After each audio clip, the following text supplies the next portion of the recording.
Pakai iPhone tapi hasil foto video masih jelek, masalahnya bukan di iPhone-nya guys, tapi di setting kameranya. Nah di video ini aku bakalan tunjukin setting kamera iPhone yang benar, biar hasil foto video kalian langsung naik level tanpa perlu edit lagi. Yuk kita bahas.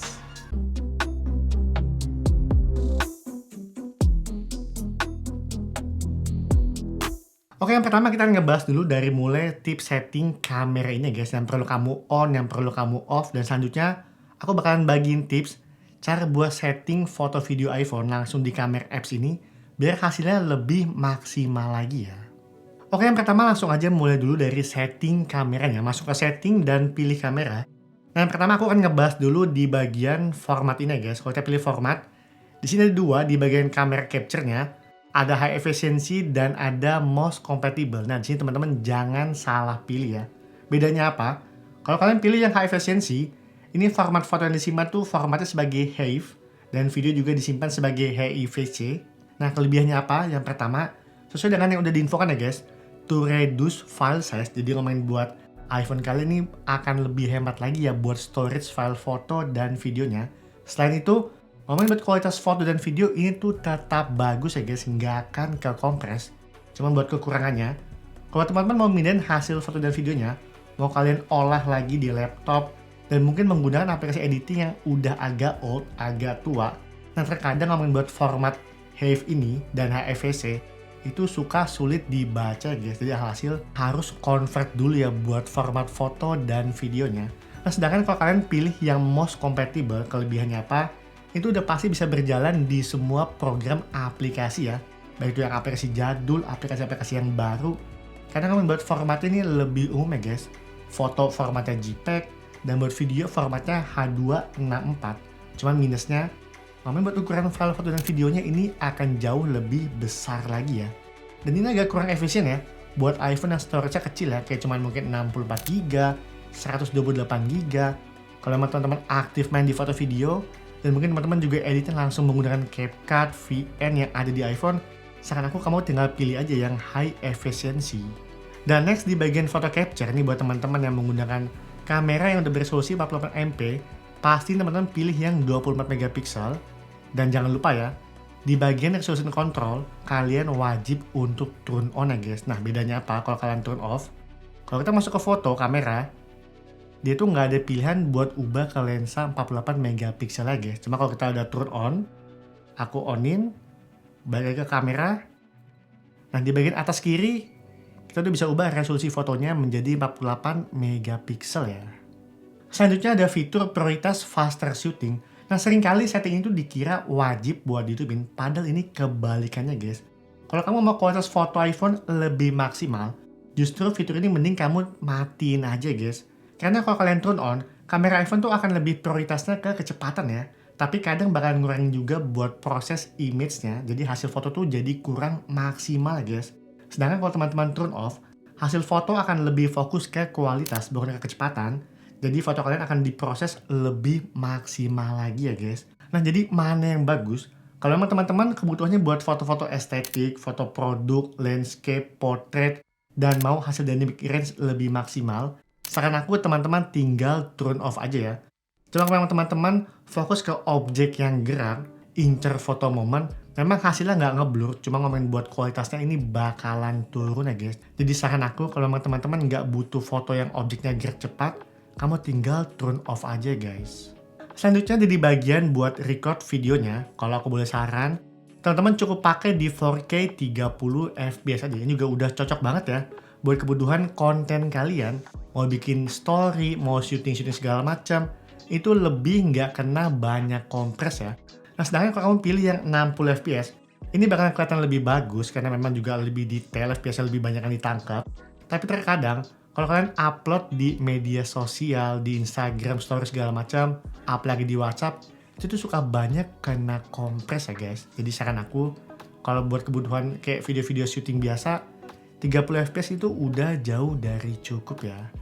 Lanjut di bagian bawah sini ada stabilization, ini wajib kamu hidupin, biar video kalian tuh jauh lebih stabil ya guys. Dan untuk di bagian bawahnya, HDR video, ini bawaannya ke on, dan ini wajib kalian matiin ya guys. Biar hasil video kalian tuh lebih natural lagi ya. Dan buat auto FPS, Ini juga saran aku kamu turn off aja, biar pada saat teman-teman rekam video, ngomongin buat FPS-nya ini nggak akan keubah secara otomatis ya guys. Off udah yang paling benar. Dan pada bagian bawahnya, lock kamera dan lock white balance ini wajib kamu hidupin. Biar pada saat kalian rekam video, ini ngomongin buat tone warnanya, white balance-nya, dia tuh nggak berubah guys, tetap konsisten. Nah sebelum kita lanjut ngebahas settingan kameranya, aku mau menginfoin. Kalau teman-teman butuh tambahan storage iPhone, saran aku, teman-teman nggak perlu langganan iCloud ya. Dan jangan ya guys, kamu cukup pakai alat yang sekecil ini aja ya. Ini adalah iClips SSD eksternal dari brand Adam Elements. Di sini aku pakai kapasitasnya 256GB, ini juga udah cukup banget ya guys. Nah alat sekecil ini itu udah bisa support di semua gadget ya guys. Mau di iPhone, tablet, komputer, laptop, yang penting udah USB Type-C, ini tuh bisa dipakai ya. Nah selain transfer data yang lebih cepat, ini ngomongin buat data-data kalian ini bakalan aman ya guys. Karena buat mengaksesnya, dia tuh butuh fingerprint ya. Dan bonus ya, buat teman-teman yang iPhone yang support buat perekaman S-Log, kalau teman-teman pakai external hard disk ini, kamu tuh bisa langsung nyimpan file videonya langsung direct ke hard disk eksternal ini ya guys. Nah buat teman-teman yang mau beli, aku udah siapkan linknya di kolom deskripsi.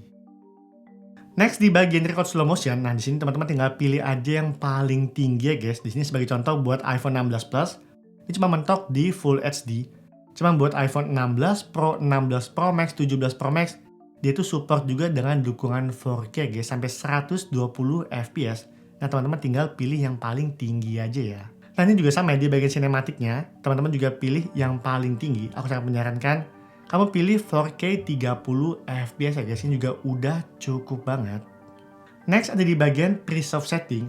Nah kamu bisa ikutin punya settingan aku ya guys. Jadi intinya kalau kalian turn on, pada saat teman-teman buka settingan kameranya lagi, dia tuh settingan kameranya nggak bakalan berubah ya guys. Tetap sama seperti yang sebelumnya kamu aktifin. Nah sebagai contoh, kalau aku buka aplikasi kamera, contoh aku mau bikin video, kalau exposure-nya di sini aku set ke -3 atau -7, pada saat aku close kameranya, lalu aku buka kamera foto lagi, dia tuh tetap di -7 ya guys, nggak berubah ya. Nah ini penting banget ya buat menghemat waktu kalian, jadi nggak begitu banyak ubah-ubah settingan lagi. Kamu tinggal buka kameranya dan langsung ready buat foto dan video. Next ada fitur buat use volume up for burst mode. Nah kalau memang teman-teman ingin ambil foto secara beruntun ya guys, foto dalam jumlah yang banyak dan nanti teman-teman tinggal pilih satu yang terbaik, kamu tinggal hidupin aja. Cuma saran aku, kalau memang teman-teman nggak butuh ngambil foto dalam frame yang banyak, kamu bisa turn off aja guys. Karena ngambil satu foto itu lebih baik ya ketimbang kalian hidupin ngambil foto banyak. Terkadang tuh malah hasil fotonya tuh nggak detail dan jadi agak kayak shake-shake gitu ya. Lanjut di bagian komposisi ini sih wajib banget teman-teman hidupin semua aja ya, dari mulai kayak grid, level, mirror front kamera. Next ada turn on portrait in photo mode. Nah ini saran aku, kamu wajib nyalain ya guys. Biar hasil foto biasa teman-teman, kamu bisa langsung edit ke mode portrait kapan aja ya guys. Apalagi kalau teman-teman sering foto orang, ini tuh bener-bener kepake banget ya guys. Kamu bisa langsung edit ulang buat aperture-nya, dan teman-teman juga bisa menggunakan fitur-fitur di bagian portrait lightning-nya. Nah sekarang ngomongin buat tips untuk setting di bagian foto ini ya, langsung di kamera iPhone-nya. Nah yang pertama, kalau iPhone teman-teman support untuk dukungan New Photographic Style, saran aku, kamu bisa ikutin untuk racikan settingan ini ya guys. Ini tuh preset yang udah auto jadi bakalan bikin jadi bagus ya. Nah yang pertama di bagian untuk standarnya, untuk tone-nya kamu cukup ubah ke -50 ya guys. Nah cara ubahnya gimana? Teman-teman tinggal ke bawahin aja ya di bagian diagram sini. Teman-teman tinggal geser ke bawah aja sampai nemu di -50. Dan lanjut, teman-teman tinggal geser lagi ke bagian dramatik. Nah di sini ngomongin buat tone-nya teman-teman ubah ke -45, color kalian bikin ke 60, dan buat palitnya teman-teman tinggal setting aja ke 80 ya guys. Ini bakal bikin hasil foto kalian lebih dramatik tapi nggak lebay ya. Next di bagian quiet, nanti sering banget aku gunain buat hasilin foto yang lebih kelihatan kayak retro look ya guys. Dan di sini tipsnya, tone-nya kalian bikin ke -40, color kalian bikin ke 30, dan buat palitnya teman-teman cukup setting di antara 20 sampai 30 ya guys, jangan lebih, karena nanti jadi bikin kayak agak terlalu nguning ya hasil foto kalian. Nah teman-teman tinggal cobain aja guys. Yang terakhir, kalau teman-teman suka foto black and white, kamu bisa coba preset ini ya. Kamu tinggal pilih yang start black and white, ini ada di bagian paling belakang. Nah di sini racikannya, Tone-nya teman-teman bikin ke minus 50, color kalian bikin ke 0, dan buat palitnya teman-teman setting ke 100 ya guys. Jadi kalau buat hasil foto kalian black and white itu akan lebih oke lagi ya guys, lebih tajam shadow-nya, itu bener-bener keren banget ya. Selanjutnya kalau memang teman-teman cukup aktif ya fotoin muka orang, nah settingan ini wajib kamu hidupin ya guys. Nah sebagai contoh ini ya, aku foto objek yang ada mukanya.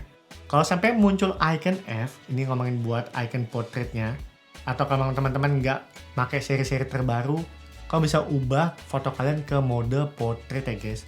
Nah di sini tips tambahannya, untuk light-nya kamu pilih yang studio light ya guys. Ini bakalan bikin hasil wajahnya itu lebih oke lagi ya guys. Seolah-olah kayak ada menggunakan studio light-nya profesional foto ya. Jadi ngomongin buat yang aktif suka portrait muka orang, itu wajib kamu hidupin ya guys di bagian studio light-nya. Yang terakhir di bagian mode video ini ya. Nah buat teman-teman tipsnya, kalau teman-teman ingin dapetin hasil video yang lebih tajam dan minim noise settingannya, kalau cahayanya mendukung, terang, ngomongin buat exposure-nya, kamu bisa ubah ke minus 0,7 atau minus 0,3 guys. Itu bakal bikin shadow-nya lebih tajam lagi, alhasil video kalian tuh kelihatan lebih crispy look lagi ya.